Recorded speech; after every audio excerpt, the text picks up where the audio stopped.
Bonjour et bienvenue dans cette nouvelle vidéo de Bonjour mon cycle. Tu le sais peut-être, j'ai arrêté la pilule il y a quelques années maintenant et à l'époque j'ai décidé de me tourner vers une contraception naturelle basée sur l'observation de mon corps. J'étais accompagnée par une conseillère pendant tout ce cheminement. Je me renseignais aussi énormément de mon côté en lisant des livres, des témoignages, en regardant des vidéos, en lisant des études. Et il y a un terme que je voyais souvent revenir, c'était le SPM. Je n'avais pas encore eu l'occasion de l'expérimenter, donc j'ai demandé à ma conseillère en symptothermie. Je lis beaucoup de témoignages qui parlent de SPM. Qu'est-ce que c'est ce truc? Comment est-ce qu'on reconnaît les symptômes pour savoir si on l'a ou pas? Donc elle me l'a décrit, elle m'a dit que c'était une période qui arrivait entre l'ovulation et les règles, qui pouvait être difficile émotionnellement, qu'on pouvait ressentir également des symptômes physiques. Bon, très bien, j'ai pris des notes. Et puis tout à coup, quelques mois plus tard, bam! Le tant attendu SPM est venu à ma rencontre de façon sacrément violente. Bon, maintenant, ça fait 3 ans que j'ai arrêté la pilule et j'ai appris à apprivoiser mon syndrome prémenstruel, à l'accepter, et c'est encore un travail aujourd'hui pour moi de l'accueillir, et j'ai aussi appris qu'il est possible de le soulager, et certaines personnes arrivent même à carrément le supprimer. Alors aujourd'hui, on va voir ensemble quels sont les symptômes du syndrome prémenstruel, à quoi ils sont dus, et quels sont les remèdes que tu pourrais utiliser pour l'atténuer. C'est l'acronyme pour syndrome prémenstruel. C'est en fait l'ensemble des symptômes qui vont arriver dans ta phase prémenstruelle, c'est-à-dire entre ton ovulation et les règles. En général, les symptômes, on les ressent de plus en plus fortement au fur et à mesure qu'on se rapproche justement des règles. Alors, à quoi ça peut ressembler un SPM? Tu vas avoir un ensemble de symptômes qui peuvent être physiques et ou émotionnels. Alors, je vais te faire ici une liste des symptômes les plus courants. C'est pas une liste exhaustive. Il y a certaines études qui parlent même de 150 symptômes qui seraient liés au syndrome prémenstruel. Ça peut faire peur dit comme ça, mais tu n'auras pas tous ces symptômes, ne t'en fais pas. Pour les symptômes qui sont d'ordre physique, tu peux avoir la poitrine qui est tendue, gonflée ou douloureuse. Tu peux avoir des crampes, un mal de tête, un mal de dos, des fringales, des envies subites de manger bien gras, des ballonnements. Tu peux te sentir un peu plus maladroite que d'habitude, des troubles digestifs, des problèmes de peau, de l'acné. Et en termes de symptômes émotionnels et psychologiques, tu vas être plus encline à ressentir du stress, de l'anxiété, des sautes d'humeur qui peuvent être assez rapides parfois. Perso, au tout début de mon SPM, quand je venais de le rencontrer, je passais littéralement du rire aux larmes de rire.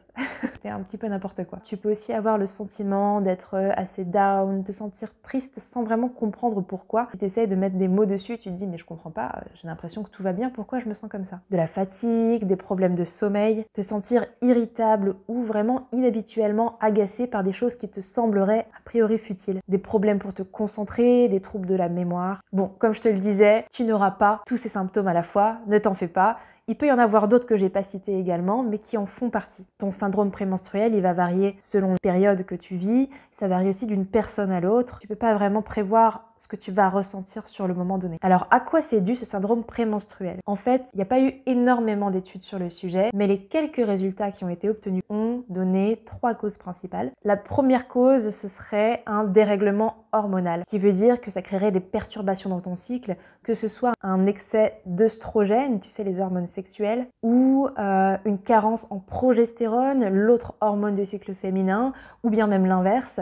Ça peut accentuer ton syndrome prémenstruel. La deuxième cause, ce serait dû à un changement qui est chimique dans ton cerveau. Là, on mettrait en cause ce qu'on appelle la sérotonine, qui joue un rôle super important dans ton état d'humeur. Donc si tu as une quantité insuffisante de sérotonine, ça pourrait contribuer à une dépression prémenstruelle, aux fringales, à de la fatigue ou à des problèmes de sommeil. Et la troisième cause de syndrome prémenstruel, ce serait dû à un régime alimentaire qui serait inadapté. Par exemple, si tu es intolérante au gluten ou au lait animal et que tu ne le sais pas forcément, ou ça peut être dû aux excès de sucre. Et les symptômes du syndrome prémenstruel, ils peuvent être accentués si tu vis une situation qui est particulièrement stressante en ce moment ou si tu manques de sommeil. Quand je me suis renseignée sur le sujet, j'ai appris qu'il existait une forme beaucoup plus sévère de SPM qui s'appelle le trouble dysphorique prémenstruel, le TDPM. SPM. Alors c'est assez rare, ça touche entre 3 et 8% des femmes et ça ressemble plutôt à une dépression, donc ça va beaucoup plus loin en intensité avec des idées noires et le fait de se sentir vraiment très très mal. Donc même si c'est rare, c'est important de le savoir parce que si ton SPM t'empêche de vivre ta vie correctement et surtout que tu te sens vraiment pas bien, ce n'est pas normal. Dans ce cas, je t'invite à aller consulter un professionnel de santé. Également, c'est important de savoir que le SPM, sans parler du TDPM, ce n'est pas forcément une fatalité non plus. Si tu suis mes vidéos depuis quelques temps déjà, tu sais que j'aime comparer les phases du cycle menstruel avec les saisons de la nature. Et la phase prémenstruelle, pendant laquelle apparaît le SPM, je la compare souvent à la saison de l'automne. En fait, pendant plusieurs semaines, ton corps il s'est préparé à une éventuelle grossesse qui finalement n'a pas eu lieu. Et dans ce cas-là, tu as une chute d'hormones qui arrive et ton corps doit prendre le temps d'accepter qu'il n'y a pas eu la grossesse à laquelle il s'était préparé. Et c'est tous ces changements-là qui sont physiologiques et émotionnels que tu peux ressentir à cette période de ton cycle. Donc tout ça explique que la phase prémenstruelle, elle n'est pas là que pour t'embêter. Elle a un vrai rôle à jouer pour ton corps, pour tes émotions. Alors maintenant, comment est-ce qu'on fait pour apaiser notre syndrome prémenstruel? Comment on fait pour mieux le vivre?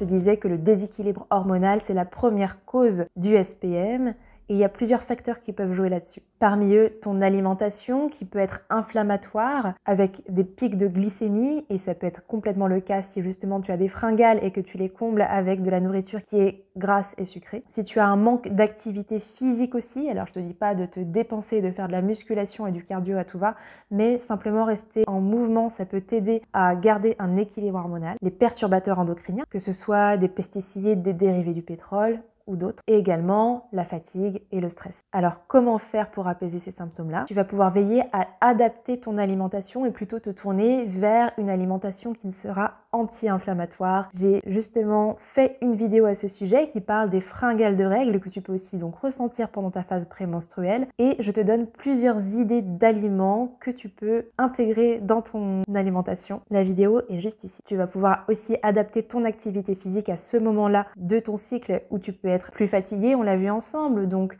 par exemple te tourner vers un yoga qui est un petit peu plus doux, vers des étirements tout simplement, une marche douce, enfin ce qui te ferait vraiment du bien. Et également, ce qui sera important, ça va être pour toi de prendre le temps de ralentir autant que ça t'est possible en déchargeant un petit peu ton agenda et en évitant les événements qui pourraient te rajouter une dose de stress dont tu n'as pas du tout besoin à cette période. Tu as également toutes les médecines douces aussi qui peuvent t'aider ou les médecines alternatives comme la phytothérapie, donc pour se soigner à base de plantes, la naturopathie, la sophrologie pour t'aider à accompagner tes émotions, la gestion du stress. Et je parlais aussi avec une conseillère en aromathérapie qui nous a parlé du rôle que peuvent jouer les huiles essentielles pour nous aider dans notre SPM. C'est dans cet épisode de podcast que je te mets juste ici. Donc l'ensemble de ces pratiques pourront t'aider à retrouver un équilibre hormonal et à te recentrer dans cette période qui peut être chahutée, il faut le dire. Je conclurai en disant que le SPM, ce n'est donc pas une fatalité, tu n'es pas obligé d'en vivre un pendant cette phase-là.